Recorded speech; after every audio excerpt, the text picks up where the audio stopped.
$10 to say at least two of y'all are in here lying, and it's time to separate the real from the fake. It's time to talk about those who keep it 100 versus what it means to relate. I mean, what does it mean to be real, authentic, and true? Because nowadays, people tend to only relate it to how well they present yourself to you.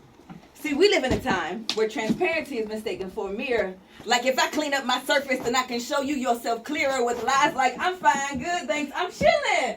Knowing daggone well we got things bottled up inside of us that prevent us from living. See, real really ain't real no more. Real ain't reality because we act like we don't feel no more. You will never be the realest if you don't present yourself the clearest. Stop with the filters and show that you're ill. Ill like sick because our smiles of medicine only hide the symptoms like an egg or a chicken. If you keep flicking our wrists, our scars will eventually show.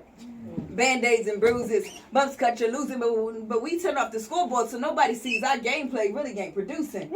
See, results were far from it. And it results in a log in our eye growing bigger in size with our fruit on our branches shrivel and die. But we rather not hear that. Correction, you rather not listen. See, we can be real with everyone else, telling them how they're lacking and where they're missing, but we fail to be real with ourselves. We've got so much to say when it comes to anyone else, but when it comes to us, we front perfected.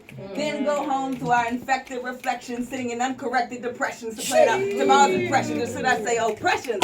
Because your discretion and lack of confession causes a disconnection within ourselves. And so, I've got a question. Why do we hide our imperfections? Aren't they the very things that turn our trials into lessons or our troubles into blessings? The very things that make you different but keep you growing like the rest of us. The very things that make you grateful that despite it, God still sees the best in us. I mean, who told you?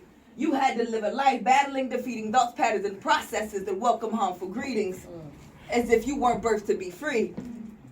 All of life's attractions and hindering personal distractions will never bring you the satisfaction that's untruthfully guaranteed with these transactions. But I have, who you left sitting at your table. You excused yourself only to lose yourself to a sugar cane that called you able. But I have, what took 3 days marinating, it is goodness for your tasting. It is the replacement for everything that is wasting.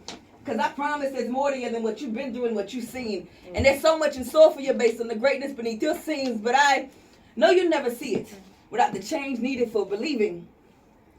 I know life gets crazy. I know we can't always see the purpose in our waiting, but there is too much in store for you to settle and get lazy.